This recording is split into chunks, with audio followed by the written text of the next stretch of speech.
Hi everyone, it's Yvette Le Blowitz from SPAITGIRL.com and welcome to Feel Good From Within. I'm super excited to be here with you today and our very special guest, Nancy Colier, who is a thought leader, a psychotherapist, an author of 5 books. I am so grateful that this is Nancy Collier's second time on the podcast show because I'm an absolute fan and love her words of wisdom and mental health work. And I can't wait to share with you an insight now to her brand new book, The Emotionally Exhausted Woman: Why You're Feeling Depleted, How to Get What You Need, which will be launching November the 1st. You'll be able to pre-order after this podcast show. Nancy, welcome. How are you today?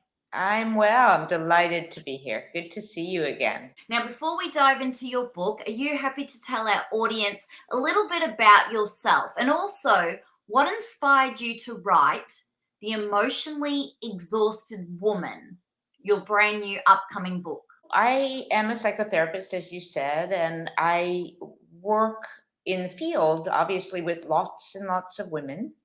And what I hear all day long is about depletion, about emotional depletion.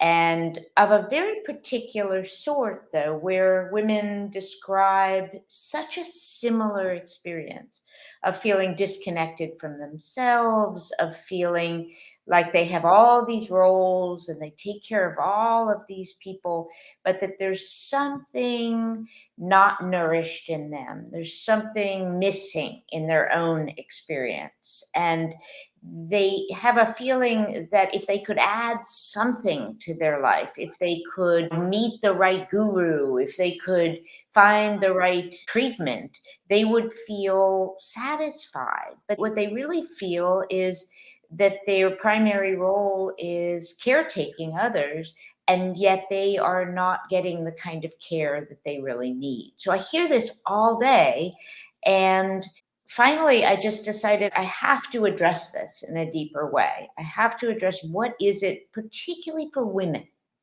that is creating this level of emotional exhaustion. If I ask a woman who's taking care of you, almost every woman in my office breaks down crying, just universally.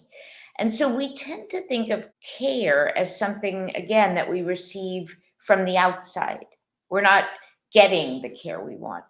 But what I've come to understand is that we are not taking care of ourselves in a way that deeply nourishes us. So that's not to blame, add more blame to the female, because she gets a hell of a lot of blame, but it's to rethink what it means to self-care, right? Self-care has become the most Googled term that there is. But the way we're approaching self-care, sadly, isn't reaching us. So I wanted to get into that to offer some real help and relief for this depleted, successful life woman, but utterly depleted woman. Do you think we're in such a chronic state of depletion because the woman, as such, is trying to do too much and has little time for her own self-care? What is causing this depletion, do you think, Nancy? That's a good question. What I've come to discover is that from the time we're born, just to go back, right, we learn very early who we're supposed to be. We're supposed to be selfless. We're supposed to be giving. We're supposed to be kind. We're supposed to be invisible. We're supposed to be smart, but not too smart. All of these things, not take up too much space. We also learn who we're not supposed to be. We're not supposed to be difficult.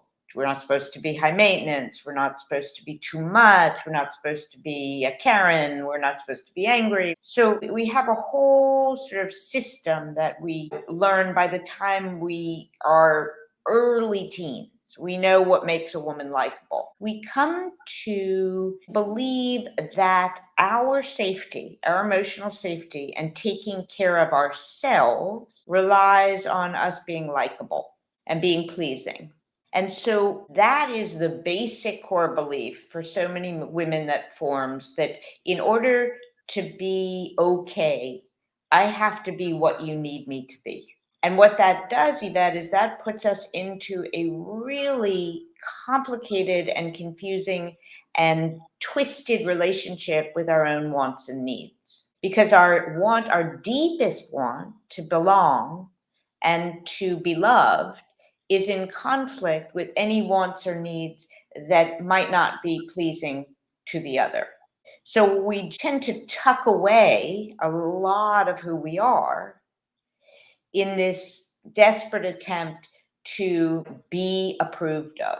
So that's what we have to unlearn. We have to unlearn that when our loyalty, and this is what I talk about in the book, needs to shift from being likable to being willing to take the risk that it is to be truthful, kindly and respectfully, but to be truthful and risk not being approved of, but to be on our own team with what is actually true. So we are so depleted because from the very beginning, we have a misunderstanding of what it means to take care of ourselves. Are you finding that women aren't carving out any self-care time, or perhaps their interpretation of self-care isn't deep enough on a spiritual level? What's happening in that area? We have this state of women being so depleted, and in comes this $11 billion industry called self-care. And then we're signed up for sound baths and strawberry loofahs and lavender massages and so on. And that's all wonderful, right? We love all that. And yet it is short-term symptom relief. It has nothing to do with our relationship with our own needs, which is unfriendly, rejecting, frightened, and essentially we blame ourselves for any needs we have. We're picking them, we're choosing them. We're the reason we have them. We could choose to have other needs that would be more acceptable needs. So this whole funky relationship with our own experience is the problem. And then we sort of soak it in a beautiful bubble bath or wrap it up in a cashmere throw.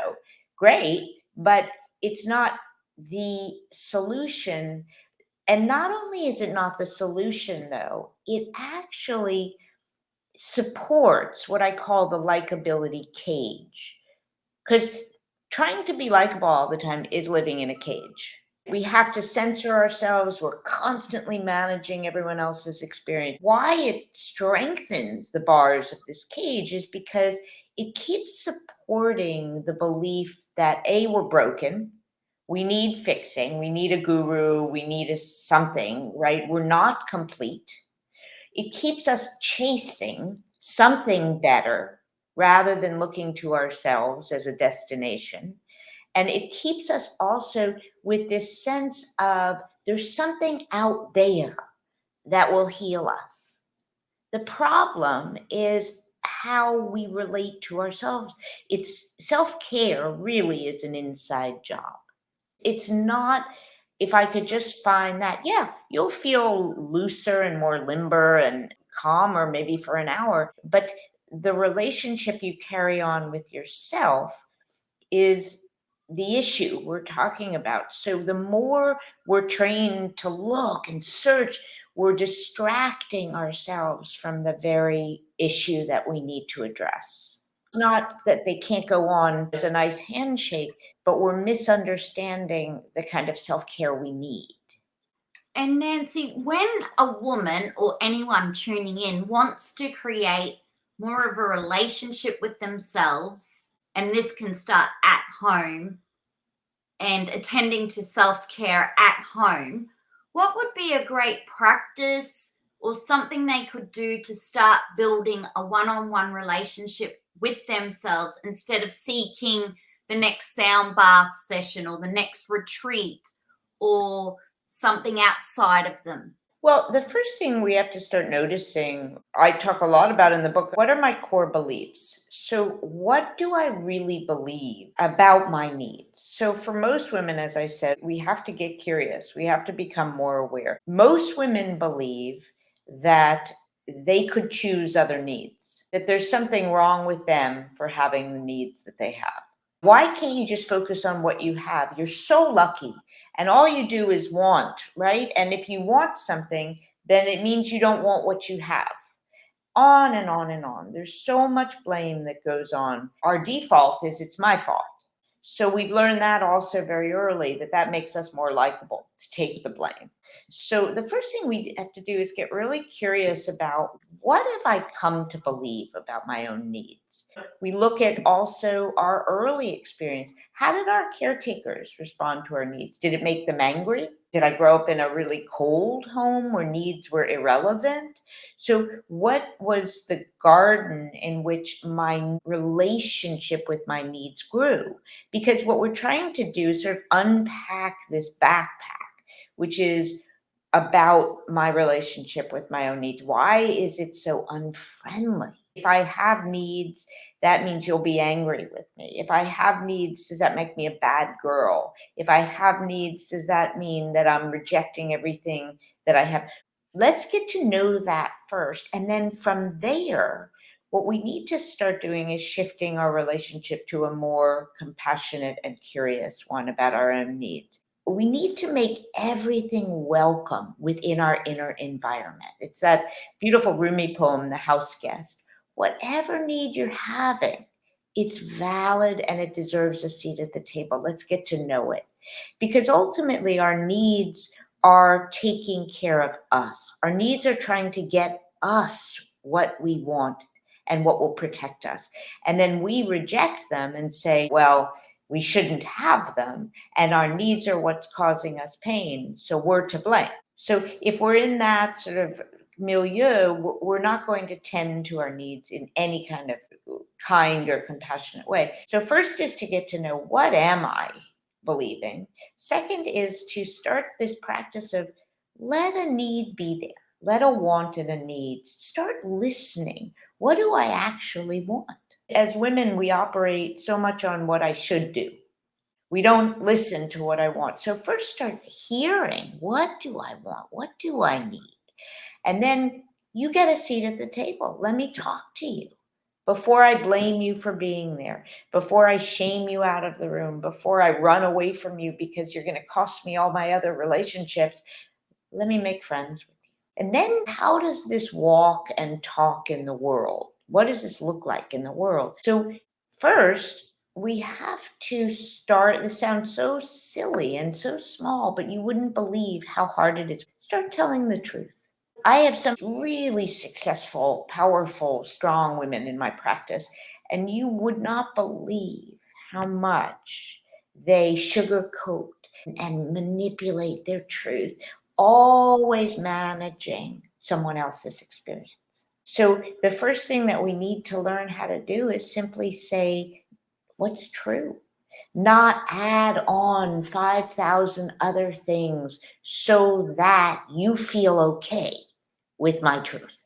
Because we have this background belief that no one should be subjected to feeling uncomfortable. We can manage it, but no one should have to feel uncomfortable with our truth or be inconvenienced or have to do anything different.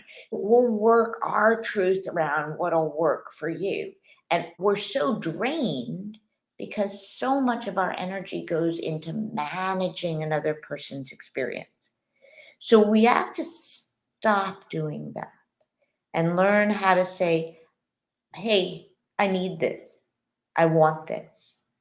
That's not okay with me. We say it kindly, we say it respectfully, but we don't add on the 1,000 other things to take care of you. Because what I'm teaching in this book is, how can I have an experience, that's my truth, that I share, you have a response to that experience. Maybe it's difficulty.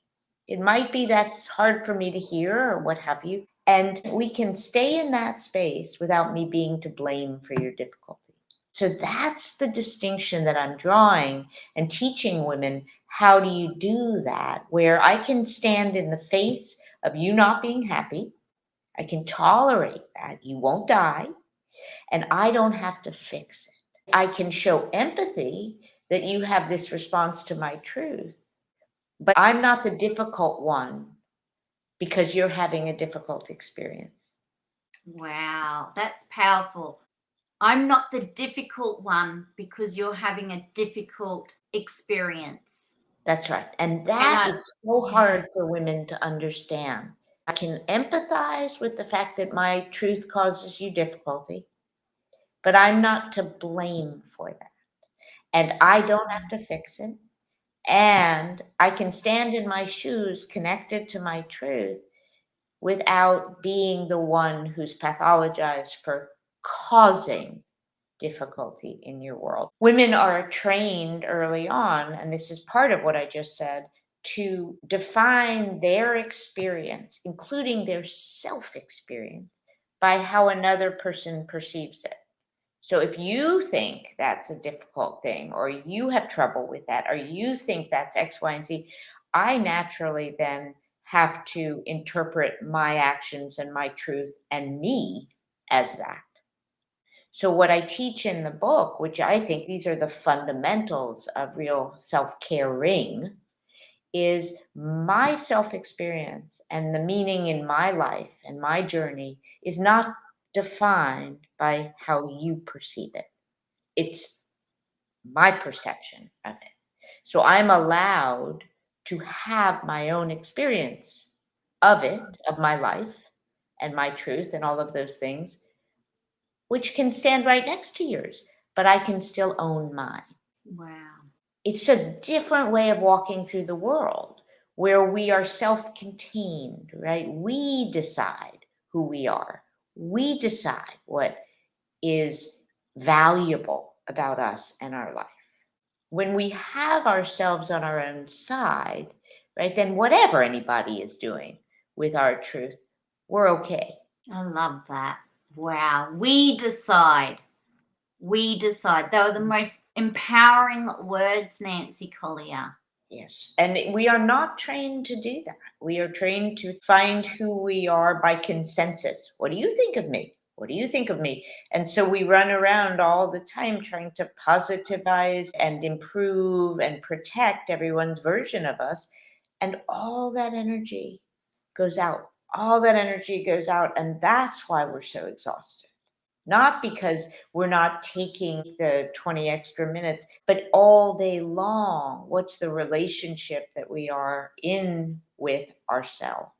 Are you seeing also an increase in chronic fatigue because now we have social media and one woman might see another woman sharing videos of her and her children or sharing her life online. So now she feels to be likable, she needs to do the same, but it's depleting her from her own self care time with herself because Mhm. instead of sitting with herself and having a cup of tea and just looking out at the sun or sky, she's constantly now thinking about creating the next post and how's she going to fit it in between work and looking after the kids. And she's now Sure. in this sort of hamster wheel. Undoubtedly, it's a big problem. I would frame that as we don't know ourselves as a destination. From the time we're born, the outside world is where it's at. That's where information, our knowledge, our entertainment, our partners, everything good is out there. And we don't receive the education, really, that we've got the keys to the castle. We're the key. So we start being this empty vesicle that is just a launching point, but not a destination. So, with that as our guide, in comes social media, which is, I mean, 24/7. We've got somewhere else to go but ourselves. Complete and utter emptying out of us to what's out there, what's out there, what's out there, 24/7, distracted, distracted, distracted. And even less reason to take an interest in what's happening in this being. Now we have not only entertainment, but we can go out there and learn anything. There's this glorification of what's possible out there. But what I'm teaching women in this book is to make themselves and the exploration and inquiry into their own direct experience to be something that is incredibly nourishing. Social media just adds another layer to the abandonment of self. And then, of course, the piece that you bring in, which is this idea of some new fandangled version, sprinkled version, Instagram version of what likability entails, which, of course, as we know, no one is living. No one is living. Our wants and needs, deep primal longings that we have as human beings, none of that is satisfied by these beautiful things we're photographing that we're eating. The posing that goes on in social media has nothing to do with people's internal experiences. I have the privilege of hearing the truth. And the truth is that people are utterly wiped out. Besides the things I'm talking about, they're also wiped out from the modern world is insane what we're asked to do. And then if you add children onto it, it's mad. And then you add technology, which is supposed to help us, but 9 out of 10 times it just makes our world more complicated and more cumbersome. And we have to do everything ourselves online. And so everybody is exhausted from that. These people who have these media accounts, I meet with them in private, nothing to do with their deeper depletion. Nothing. In fact, they feel beholden to this persona they're presenting. This is the split I'm talking about in the book, where we are all these roles and it's wonderful and our life is working, but somehow there's a split between who we feel we authentically are because we've stopped paying attention to that. And we've stopped being friendly with our own real truth because, again, we feel that it is contradictory to our pleasing nature that we're supposed to have. I love that because I have learnt the hard way that I need to go and spend time with my shoes off, feet in the sand, listening to the ocean, connecting to the environment and going, you know what? I don't give a beep about social media. I need to spend a couple of hours connecting to my soul self and sitting with me and just feeling into myself and listening and connecting to the earth. And even in the evening now, I've decided that's it. I need to get back to some basics of just being able to read a book. Because I noticed if I'm always on my phone looking at content or thinking about creating content, you're not spending any time with yourself. And then I just felt totally disconnected to myself. I'd lost myself. That's it. And now I'm content with going, even though these marketing gurus say we need to post every day or 3 times a day, whatever. We do not. You don't? Yeah, You have exactly. to have that knowing. I'm offering something really important to the world. I don't need to chase every carrot. And not only that, but when you're following everything constantly, remember, you're just responding. The content comes in, you're just in a constant state of responding. You're not even generating, well, what's really interesting to me? You're just in a reactionary, the internet comes in with material, you have a thought about it, you post that, not even an autonomous life.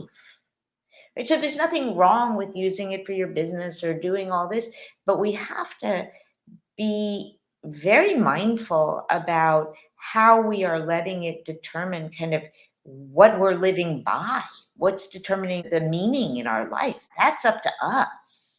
And I found that by connecting to my own self and going inwards and listening, going very basic, like back to the human needs of being with oneself, that my mental health is the best it's been in many years. From reducing social media, like looking at social media and taking on everybody else's different opinions and energy and stress and this and that and expectations and likability and all these marketing bombarding me and overwhelming me and stressing me. And I've got to be like this. I need to do that. Oh, you need this. This is the greatest gadget. Oh, do this for self-care. You need to repeat that. And it gets so overwhelming that I just had to cut all that noise out. And I know you've written a few books about that as well, Nancy, where I our have, listeners could yeah. read those books. The power of off is directly about that, getting our feet back in the sand and getting interested in what do I really risk, right? If I don't live that way. And again, they are all linked, right? Because what we're doing when we're doing that is kind of a desperate attempt to belong. It's another way of belonging. I'm talking about belonging in this book, which is believing that if I'm likable and pleasing, I'll belong. But it's all this human need to belong. And when we take ourselves off that treadmill of, this and that and internet and what's everyone thinking and I'm responding, what we find, we're terrified to get off that treadmill, but what we find, as you're describing, is peace. We don't actually need it. Their hypnosis and the seduction is you won't be okay if you don't do this. The minute you get off, you realize you don't need it.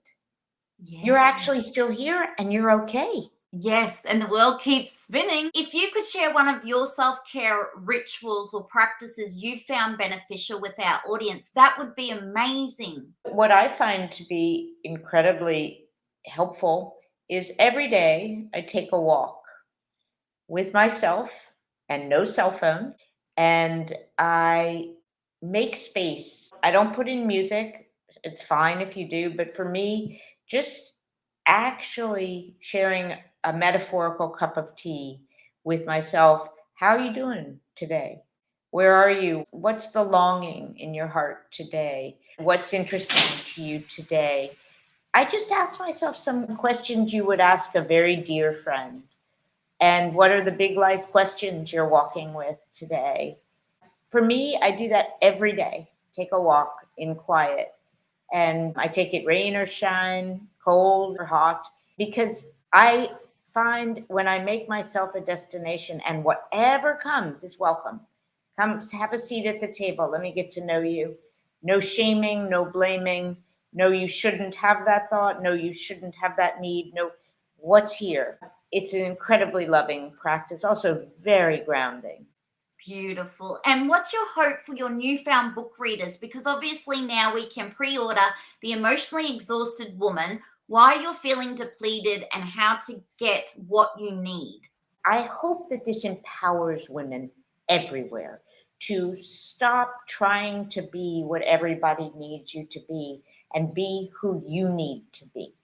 Rather than what everybody else likes, be who you like. And that starts with just telling one truth. I want more milk in my coffee. We'll get up to what I need emotionally from my partner. We'll get there. Take one risk today. Ask for that pillow on the airplane. I know it's inconvenient. I know it's not what that flight attendant wants to do right now. Ask for it anyway.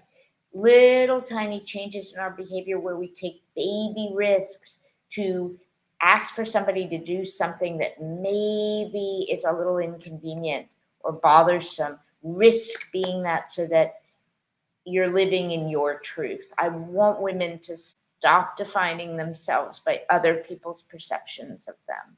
Beautiful. And how can we stay in touch with you, Nancy Colier, after this podcast show? On the web, nancycolier.com is my site, 1L. All my books are at Amazon and everywhere. I have a blog on Psychology Today that I write regularly, and tons of videos up on YouTube and many other things. But the website is a good place to start, nancycolier.com. You know, my auntie, I'll give her a big shout out. Auntie Lily loves your videos and loves your content as well. And we love you to bits, Nancy Colier in Australia. And I love every time I get in goosebumps, but I love every time that I get to have the opportunity to sit with you from Australia and share your words of wisdom. And I've got all goosebumps now, but it's just such a beautiful time in this world where you are helping to serve so many women and people of all ages, because you've got just 5 books out there now. And I would recommend everyone check out nancycolier.com as well, so you can learn more about Nancy. Now, Nancy, we've got to say goodbye because you're well over time. So thanks again, Nancy. I can't wait to catch up with you a little bit closer to the book launch. Absolutely. We'll do that again before the book launch. But people can go and get the book now, pre-order at Amazon, and I'm doing an online book club. So, which will be super fun. Let's talk again before November the 1st. Thanks, Nancy Colier. I love you to bits. Bye. I love you all to bits. Share this podcast show far and wide. And I can't wait to hear what you thought about Nancy Collier's words of wisdom and her brand new upcoming book, The Emotionally Exhausted Woman, When You're Feeling Depleted and How to Get What You Need. Be sure to subscribe, to leave a 5-star rating and review, and to tell someone you love too. And together, let's feel good from within.